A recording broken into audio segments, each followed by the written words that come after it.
இன்னைக்கு இந்த வீடியோவில் மிக அதிரடியான ஒரு ஆன்மீக தாள்களையும் ரொம்பவே யூஸ்ஃபுல்லான ஒரு ஜோதிட தாள்களையும் இந்த வீடியோவில் மேச ராசிக்கு பார்க்க போகிறோம். ஸோ பார்க்குறதுக்கு முன்னாடி எதை பற்றியதை பார்க்க போகிறோங்கிறத இன்ட்ரோவில் ஷேர் பண்ணுறேன். எதை பற்றியது பார்க்க போகிறோங்கிறத இன்ட்ரோவில் ஃபஸ்ட்டு தெரிஞ்சுக்குங்க. தற்போது 2025 ஆண்டு நடந்துட்டுருக்கு. இந்த ஆண்டில் 9வது மாதமான ஆங்கில மாதமான செப்டம்பர் மாதம் பிறந்திருக்கு. இந்த செப்டம்பர் மாதம் மிக முக்கியமான மாதமாக அமைந்திருக்கு. இந்த மாதத்தில் ஒரு முக்கியமான நாள் செப்டம்பர் 7ஆம் தேதி வர இருக்கு. அன்னைக்கு தமிழ் மாதம் 5வது மாதமான ஆவணியுடைய 22ஆம் நாள், கிழமை அன்னைக்கு ஞாயிற்றுக்கிழமை. இந்த நாள் அப்படி என்ன முக்கியமான நாள் அப்படின்னு கேட்குறீங்களா? இந்த ஞாயிற்றுக்கிழமை ஆவணி மாதத்துடைய பௌர்ணமியானது வந்திருக்கக்கூடிய பௌர்ணமி சாதாரண பௌர்ணமி கிடையாது, ரொம்ப ஸ்பெஷல் பௌர்ணமி. இந்த பௌர்ணமியிலிருந்து கிரகநிலைகளில் ஏற்படக்கூடிய மாற்றங்களால் ஒவ்வொரு ராசிக்காரங்களுக்கும் தலையெழுத்து மாறும். அப்படி மாறக்கூடிய தலையெழுத்தை அந்தந்த ராசிக்காரங்க தெரிஞ்சு பயனடையணுங்கிறதுனால இனி ஒவ்வொரு ராசிக்கு ஆவணி பௌர்ணமி பலனை ஷேர் பண்ண ஆரம்பிச்சிருக்கேன். அதில் இன்னைக்கு ஃபஸ்ட்டு மேச ராசிக்காரங்களுக்கு ஷேர் பண்ண போகிறேன். மேசம் ராசியில் பிறந்த நேயர்கள் இந்த ஒரு வீடியோவை ஸ்கிப் பண்ணாமல் பாருங்கள். உங்களோட ராசிக்கு என்ன பலன் கிடைக்கும் அப்படிங்கிறத தெரிஞ்சு அதற்கேற்ப நடந்து பயன் பெறுங்க.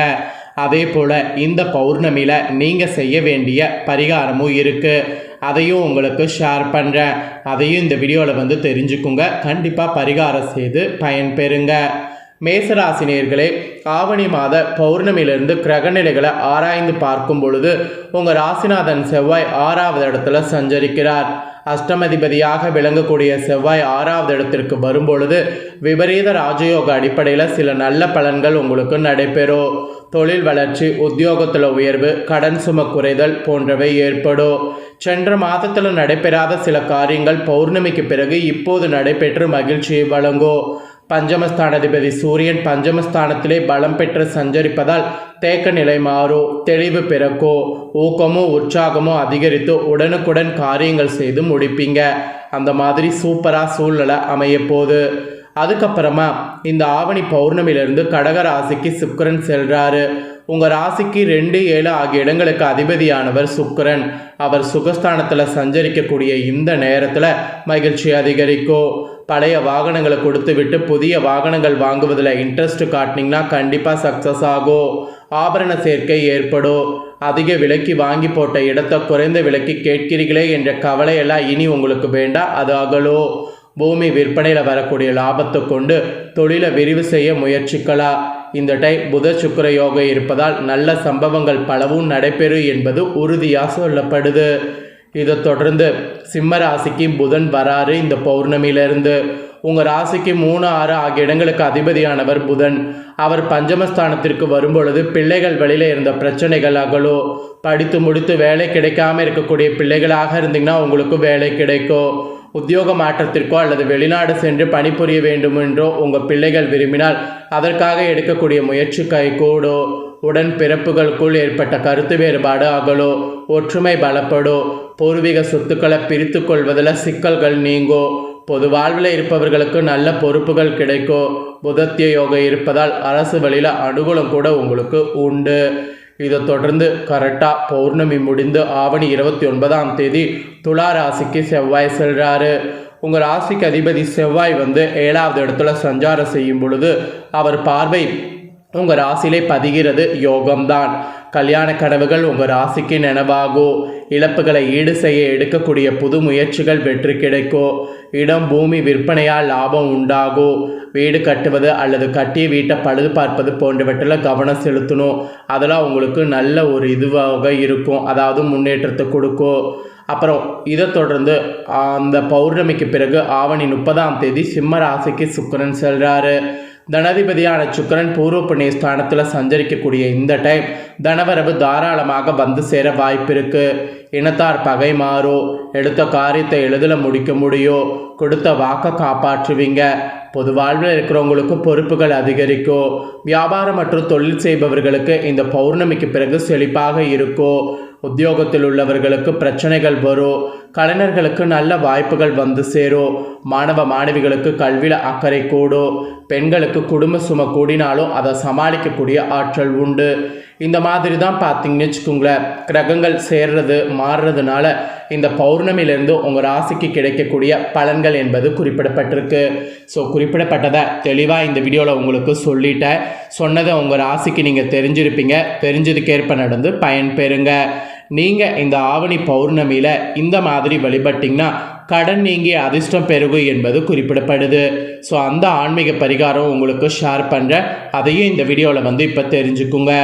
பௌர்ணமி நாளில் தெய்வீக சக்திகள் அதிகரித்து காணப்படும் என்பதால் இந்த நாளில் விரதம் இருந்து குலதெய்வத்தையும் மற்ற தெய்வங்களையும் வழிபடுவதால் நம்மளுடைய சந்ததிகள் நலம் பெருகும். குறிப்பாக இந்த நாளில் பெண் தெய்வ வழிபாடு செய்வது அதிக பலனை கொடுக்கக்கூடியது என்று சொல்லப்படுது. 12 பௌர்ணமிகள் தொடர்ந்து விரதம் இருந்து வழிபடுவதால் வாழ்வில் அனைத்து விதமான ஐஸ்வர்யங்களும் பெற செய்யும். மெயினாக இந்த நாளில் செய்யப்படக்கூடிய தெய்வ தரிசனம் மற்றும் தெய்வ வழிபாட்டுக்கு அதிக சக்தி இருக்குது. பொதுவாக மற்ற நாட்களில் செய்யக்கூடிய வழிபாடுகளை விட இதனாலேயே அனைத்து மாதங்களில் வரக்கூடிய பௌர்ணமி மற்றும் அமாவாசை போன்ற விசேஷமான நாட்களில் செய்யக்கூடிய வழிபாடுகளுக்கு சக்தி அதிகம் என்று சொல்வாங்க. அதிலும் சந்திரன் ஆதிக்கம் அதிகம் உள்ள பௌர்ணமி நாளில் கிரிவலம் செல்வது, வீட்டில் விளக்கேற்றி வழிபாடு செய்வது, சத்யநாராயண பூஜை செய்வது என எப்படி வழிபட்டாலும் அதன் பலன் 2 மடங்காக கிடைக்கும் என்பது கூறப்படுது. நிலாக்காலம் எல்லாமும் தமிழர்களுக்கு விழாக்காலம் என்பார்கள். அதுபோல் ஒவ்வொரு மாதத்தில் வரக்கூடிய பௌர்ணமிக்கு ஒவ்வொரு சிறப்பு இருக்குது. பௌர்ணமி நாளில் விரதம் இருந்து வழிபாடு செய்தால் அனைத்து விதமான செல்வ நலன்களும் வீடு தேடி வரும் என்பது நம்பிக்கை. அதுபோல் ஆவணி மாதத்தில் வரக்கூடிய பௌர்ணமி நாளில் விரதம் இருந்து வழிபட்டால் பல நாட்களாக எத்தனை முயற்சி செய்தும் தீராத கடன் பிரச்சனைகள் இருந்ததுன்னா அது நீங்கும், பணவரவு அதிகரிக்கும், திருமண தடை நீங்கும், கணவன் மனைவி பிரச்சனை நீங்கும், பிறந்த கணவன் மனைவி ஒன்று சேர்வீங்க, வார கடன்லாம் பார்த்தீங்கன்னு வச்சுக்கோங்களேன் உங்களுக்கு சரியாகும். ஒவ்வொரு கிழமையில் வரக்கூடிய பௌர்ணமி வழிபாட்டுக்கு ஒவ்வொரு விதமான பலன் உண்டு. இந்த ஆண்டு ஆவணி மாத பௌர்ணமி செப்டம்பர் மாதம் பார்த்தீங்கன்னு வச்சுக்கோங்களேன் கரெக்டாக 7ஆம் தேதி ஞாயிற்றுக்கிழமை வருகிறது. அன்னைக்கு பார்த்தீங்கன்னு வச்சுக்கோங்களேன் சந்திர கிரகணம் வேற. சகோதர பாசத்தை போற்றக்கூடிய வகையில் இந்த நாளில் பார்த்தீங்கன்னு வச்சுக்கோங்களேன் கூடுதல் சிறப்போடு இருக்கணும்.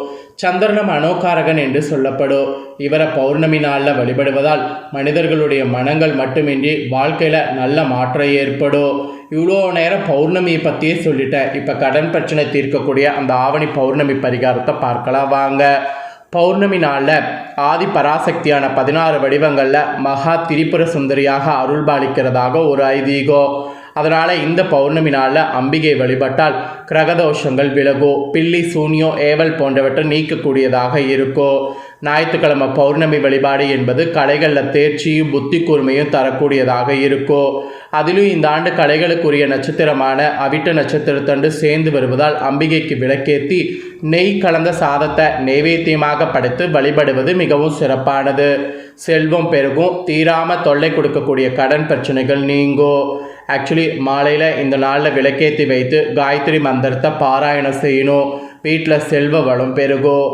சந்திரன் உதயமானது சந்திர தரிசனம் இந்த நாளில் செய்துவிட்டு ஓம் ஹரி ஓம் சந்திர தேவாய நமக அப்படிங்கிற இந்த மந்திரத்தை 3 முறை சொல்லி வழிபட்டால் மன தெளிவடையோ, மனதில் உள்ள குழப்பங்கள் நீங்கோ, முடிவெடுப்பதில் ஏற்படக்கூடிய தடுமாற்றங்கள் நீங்கி மன அமைதியடையோ. ஸோ இந்த மாதிரி தாங்க இந்த நாளில் சிம்பிளாக வழிபாடு செய்து பயன்பெறணும். ஸோ இதை செய்துட்டிங்கன்னா அதுக்கப்புறம் உங்களுக்கு மற்ற வேலைகள் என்னவோ அதை நீங்கள் தொடர்ந்து பண்ணுங்கள். ஸோ அவ்வளோதாங்க மேச ராசிக்கு சொல்லப்பட்ட பலன்கள். ஸோ மேச ராசிக்காரங்க இந்த வீடியோவை ஸ்கிப் பண்ணாமல் ஃபுல்லாக பார்த்துருந்தீங்கன்னா உங்கள் ராசிக்கு என்ன மாதிரியான மாற்றங்கள் ஏற்படும் அப்படிங்கிறது ஜோதிட ரீதியாகவும் தெரிஞ்சிருக்கலாம். நல்ல ஒரு கடனில் இருந்து விடுபடுவதற்கு பரிகாரம் செய்கிறதையும் தெரிஞ்சுக்கலாம், அதாவது தெரிஞ்சிருந்திருக்கலாம். ஸோ இந்த ஒரு வீடியோ ஃபுல்லாக பார்த்துருந்தீங்கன்னா இது ரெண்டும் தெரிஞ்சுக்கிட்டது உங்களுக்கு ரொம்ப யூஸ்ஃபுல்லாக இருக்கும்னு சொல்லி நான் நம்புகிறேன். யூஸ்ஃபுல்லாக இருக்கிறதுனா கண்டிப்பாக இந்த பௌர்ணமிக்கு பிறகு இந்த மாதிரி இதுக்கு ஏற்ப நடந்துக்குங்க. அப்புறம் மெயினாக பரிகாரமும் செய்து பயன்பெறுங்க. இந்த வீடியோவை நீங்கள் பார்த்து முடிச்ச உடனே இதை லைக் பண்ணி உங்கள் ஃப்ரெண்ட்ஸ் ஃபேமிலிக்கு ஷேர் பண்ணுங்கள். உங்கள் ஃப்ரெண்ட்ஸ் ஃபேமிலியில் இருக்கிறவங்களும் வீடியோவை பார்க்கட்டும். அவங்களும் மேஷ ராசிக்காரங்களாக இருந்தாங்கன்னா இந்த தாள்களை தெரிஞ்சு இதற்கேற்ப நடந்து பலனடையட்டும். ஸோ கண்டிப்பாக வீடியோ லைக் பண்ணி ஷேர் பண்ணுங்கள். உங்கள் ஃப்ரெண்ட்ஸ் ஃபேமிலியில் இருக்கிறவங்களும் பார்க்கட்டும். நெக்ஸ்ட்டு இதே போல் நம்ம சேனலில் நிறைய அப்டேட்டான வீடியோ வரும். அதையெல்லாமே உடனுக்குடனே தெரிந்து கொள்ள மறக்காமல் நம்ம சேனலை சப்ஸ்கிரைப் பண்ணுங்கள். கூட பெல் பண்ண ப்ரெஸ் பண்ணுங்கள். ஃபர்ஸ்ட் டைம் பார்க்குறவங்க சப்ஸ்கிரைப் பண்ணி பெல் பண்ண ப்ரெஸ் பண்ணிட்டீங்கன்னா இனி நான் போகிற மற்ற அப்டேட்டான எல்லா வீடியோஸும் உடனுக்குடனே தெரிந்து கொள்ளலாம். ஸோ மறக்காமல் சப்ஸ்கிரைப் பண்ணி பெல் பண்ண ப்ரெஸ் பண்ணிடுங்க. நெக்ஸ்ட்டு இதே போல் சுவாரஸ்யமாக வேறொரு வீடியோவில் வந்து உங்களை சந்திக்கிறேன். தேங்க்யூ.